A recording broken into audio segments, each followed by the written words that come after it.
آپ اچھی طریقے سے جانتے ہیں کہ 6 تاریخ کو ایک عظیم زلزلہ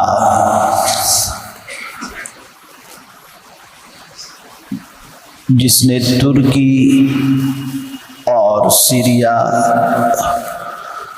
کے کئی علاقوں کو تباہ کر دیا۔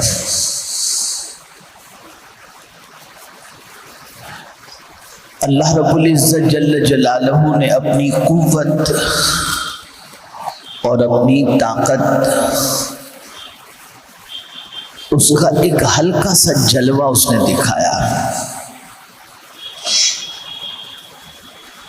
اور انسان کے بنائے ہوئے ہزارہا منصوبے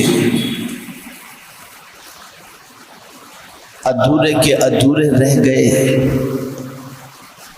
اور گھر میں سونے والوں کو یہ معلوم تک نہیں تھا کہ ہم ہمیشہ کے لیے سو جائیں گے۔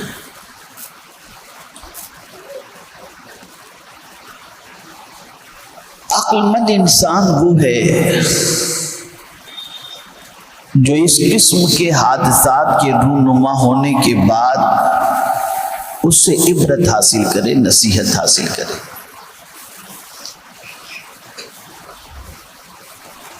اور بے وقوف انسان اسے کہا جاتا ہے کہ جو اس قسم کے حادثات کے رونما ہونے کے بعد وہی اپنی روش رکھتا ہے اور نہ اس کے بارے میں کچھ سوچتا ہے نہ اس کے بارے میں غور کرتا ہے۔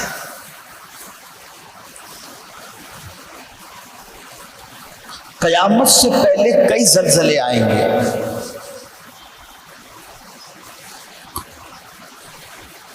اور ان زلزلوں کے آنے کی وجہ بھی حدیث مبارکہ میں آقا کریم صلی اللہ علیہ وسلم نے بیان فرما دی۔ جب امانت میں خیانت ہونے لگے گی، جب زنا عام ہو جائے گا، جب فحاشی عام ہو جائے گی، بے حیائی عام ہو جائے گی، تو پھر زمین پہ زلزلے آنے شروع ہو جائیں گے۔ اور ایک مقام پر پیغمبر رحمت صلی اللہ علیہ وسلم نے ارشاد فرمایا، قیامت اس وقت تک قائم نہیں ہوگی جب تک کہ بے حیائی عام نہ ہو جائے۔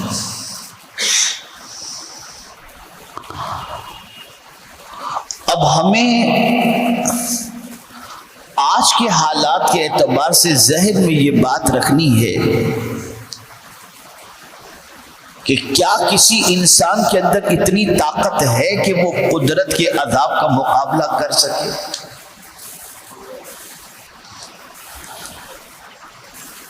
ہمیں اس چیز کا احتساب کرنا ہے کہ کیا ہے کسی میں اتنی قوت کہ قدرت کی پکڑ سے خود کو بچا سکے۔ اللہ نے واضح لفظوں میں فرما دیا، ان بطش ربک لشدید، بے شک تیرے رب کی پکڑ بہت سخت ہے۔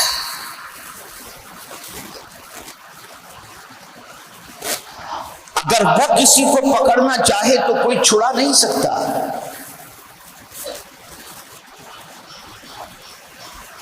اور وہ اگر کسی کو پکڑنا نہ چاہے تو کوئی اس کو تکلیف نہیں دے سکتا۔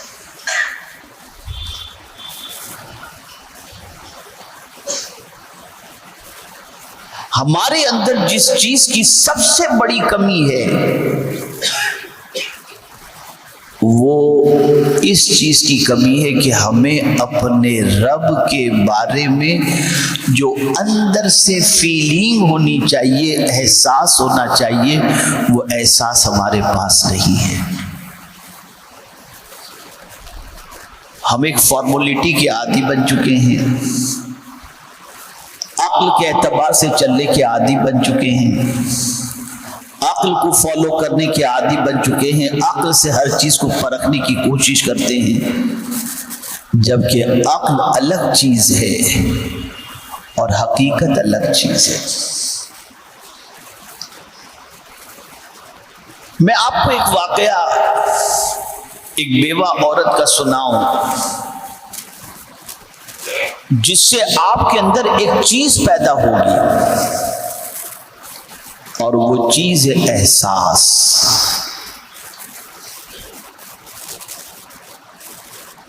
وہ احساس ہمارے اندر سے نکل چکا ہے۔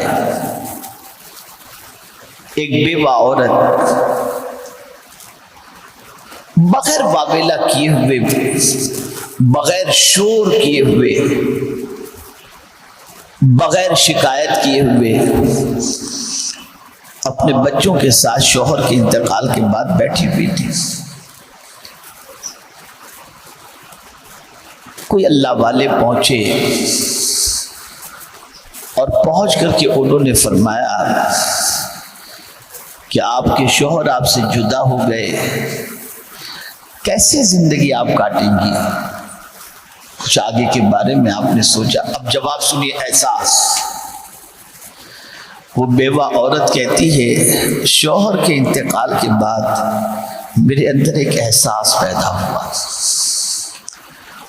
اور وہ احساس یہ تھا کہ میرا شوہر زندہ تھا، مجھے کھانا دیتا تھا، کپڑے دیتا تھا، بچوں کی خدمت کرتا تھا، بچوں کی میری کفالت کرتا تھا، سب کچھ کرتا تھا، لیکن پھر بھی میرا شوہر محتاج تھا۔ محتاج سے مراد یہ کہ خود سے اس کے پاس یہ نہیں آتا تھا، یہ اللہ دیتا تھا۔ تو اللہ جب دیتا تھا تب میرا شوہر مجھے دیتا تھا، تو میرا شوہر بھی اللہ کا بندہ اور میں بھی اللہ کی بندی ہوں، اور میرا مولا غنی ہے، بے نیاز ہے۔ تو جب میرے دل میں یہ خیال پیدا ہوا کہ میرا مولا غنی ہے، بے نیاز ہے، اس کو کوئی نہیں دیتا، وہ سب کو دیتا ہے، تو جب وہ میرے شوہر کا خدا تھا تو میرا بھی خدا ہے، میں اپنے رب پر بھروسہ کر کے بیٹھی ہوئی ہوں۔ یہ احساس۔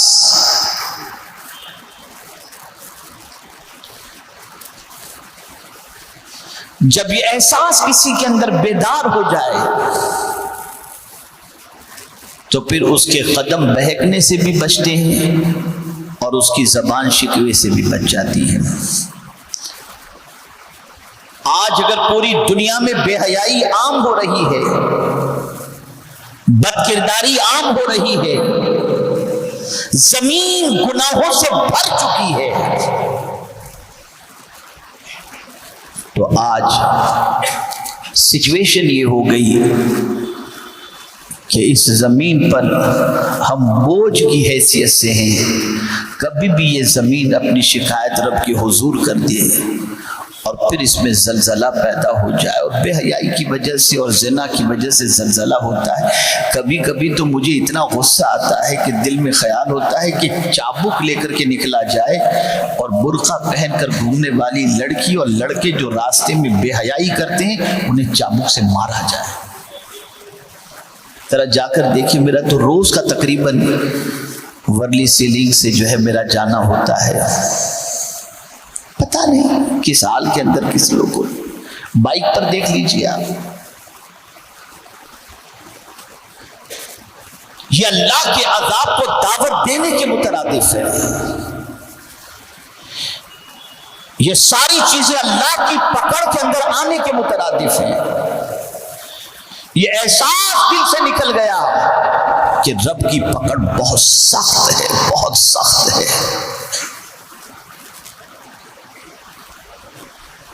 اسی لیے جب کبھی زمین پر زلزلے آتے تو اسلامی مملکت کے جو باعمل حکمراں ہوتے وہ پھر دو چیزوں کا زمین والوں کو حکم دیتے کہ جلدی سے یہ کرو، جیسا کہ حضرت عمر ابن عبدالعزیز رضی اللہ تعالی عنہ، جن کا دور خلافت راشدہ کے دور کی طرح، جو بڑے عادل، بڑے متقی، بڑے پرہیزگار ہیں، ان کے دور خلافت میں ایک علاقے میں زلزلہ آیا، جب اس علاقے میں زلزلہ آیا تو انہوں نے فوراً حکم دیا کہ کوئی گھر، کوئی فرد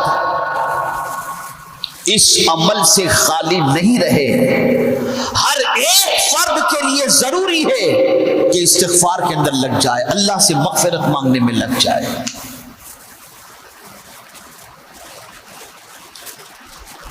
اس لیے کہ قرآن کہتا ہے وَمَا كَانَ اللَّهُ لِيُعَذِّبَهُمْ وَأَنْتَ فِيهِمْ وَمَا كَانَ اللَّهُ مُعَذِّبَهُمْ وَهُمْ يَسْتَغْفِرُونَ۔ اللہ ان کو عذاب کیسے دے جبکہ اے حبیب صلی اللہ علیہ وسلم تم ان میں موجود ہو، اور اللہ ان لوگوں کو کیسے عذاب دے جو اللہ سے مغفرت مانگنے میں لگے ہوئے ہیں۔ استغفار کی کثرت کرو، روزی میں تنگی ہے استغفار کرو۔ یہ ساری چیزیں آتی ہیں گناہوں کی وجہ سے، اللہ کی نافرمانی کی وجہ سے، اللہ کے ارشاد کے خلاف عمل کرنے کی وجہ سے۔ اسی لیے قرآن کہتا ہے کہ جو مصیبتیں تمہیں پہنچتی ہیں وہ تمہارے ہاتھوں کی کمائی ہے۔ فَبِمَا كَسَبَتْ أَيْدِيكُمْ، جو کچھ تم نے تمہارے ہاتھوں سے کمایا ہے، اور ساری چیزوں پر اگر اللہ پکڑ کرے تو چل نہیں سکتے۔ اگر ہر گناہ پر میرا مولا پکڑ کرنا شروع کر دے تو خدا کی قسم سانس لینا مشکل ہو جائے۔ اسی لیے اس نے اپنی رحمت کا ذکر فرما دیا وَيَعْفُو عَنْ كَثِيرٍ، بہت سارے گناہ تو وہ یوں ہی معاف فرما دیتا ہے، معاف فرما دیتا ہے۔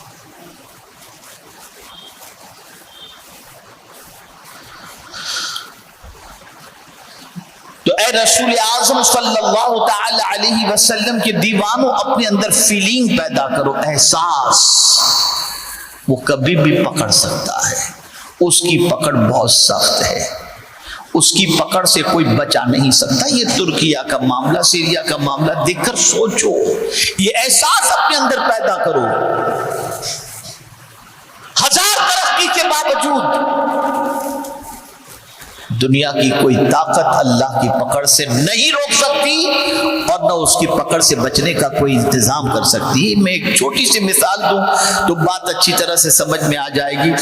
وہ اگر کسی کو مارنا چاہے تو کوئی زندگی نہیں دے سکتا، اور وہ اگر کسی کو زندگی دینا چاہے تو 3 دن کے بعد ملبے کے ڈھیر سے ایک چھوٹی سی بچی زندہ نمودار ہو گئی، وہ زندگی دینا چاہے۔ یہ احساس اپنے اندر پیدا کرو۔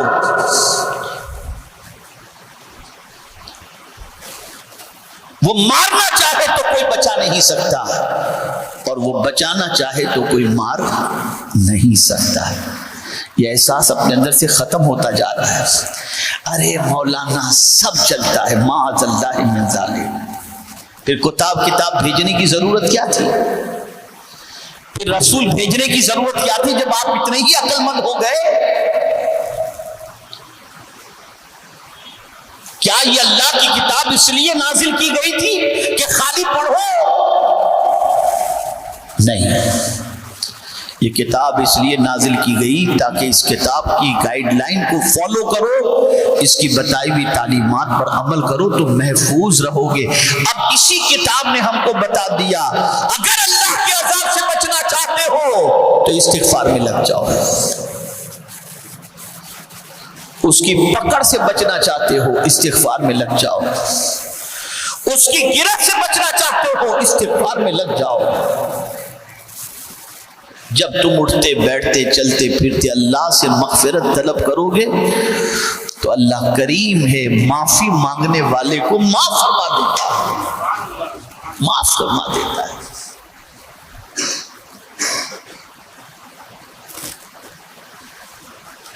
اور کبھی کبھی تو معافی مانگنے والے کو اتنا عطا کر دیتا ہے کہ کمزور ہے تو اللہ اس کو طاقت عطا کر دیتا ہے، روزی میں تنگی ہے تو اللہ اس کے رزق میں فراوانی عطا فرما دیتا ہے۔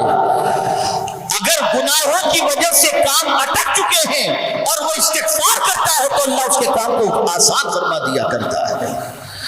اسی لیے خود رسول گرامی وقار صلی اللہ تعالی علیہ وسلم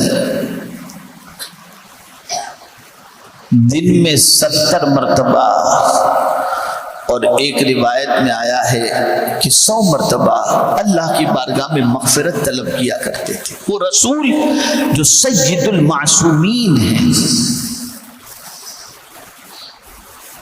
دیکھ رہا ہوں نہ موج مستی میں کوئی کمی ہے، ترکیہ کے زلزلے کے بعد نہ کسی چیز کی کوئی کمی ہے، وہی براہ روی، وہی عیش، وہی موج وہاں آیا ہے نا۔ لیکن آپ اخبار کی رپورٹ پڑھیں، اینالسٹ کی رپورٹ پڑھیں، لیکن ہم اس پر 100% بھروسہ نہیں کرتے۔ یہ بھی میں آپ کو بتا دوں، کہا جا رہا ہے کہ 9 ملک ایسے ہیں کہ ان ملکوں میں بھی اس قسم کا زلزلہ آ سکتا ہے، جس میں ہندوستان بھی ہے، پاکستان بھی اور افغانستان بھی ہے، کہا جاتا ہے۔ لیکن یہ نہ سمجھنا کہ جو کچھ انہوں نے کہا وہ 100% صحیح ہے اور آپ کو اس سے، لیکن میں آپ کو پریکوشنل بتا رہا ہوں۔ ٹھیک ہے اینالسٹ اپنے حساب سے اینالسٹ کر کے کہہ رہا ہوگا، لیکن میں آپ کو بتاؤں کہ اللہ کے عذاب سے کوئی بچا سکتا ہے تو اللہ ہی بچا سکتا ہے، وہی بچا سکتا ہے۔ اور اس کے عذاب سے بچنے کا طریقہ جو بتایا گیا وہ یہی ہے کہ اس کی بارگاہ میں استغفار کرو اور احساس اپنے اندر پیدا کرو، ہاں کبھی بھی اس کی پکڑ ہو سکتی ہے۔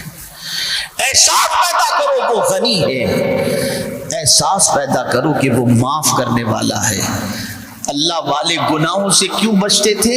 یہ احساس ان کے اندر موجود تھا۔ وہ اپنے رب کی قوت کے بارے میں جانتے تھے، اپنے رب کی طاقت کے بارے میں جانتے تھے۔ تو ایک طریقہ تو یہ ہے کہ اللہ کی بارگاہ میں استغفار کرو، اور دوسرا طریقہ یہ ہے کہ اللہ عز و جل کی طرف سے آنے والی بلاؤں کو اگر ٹالنا ہے تو صدقے کی کثرت کرو۔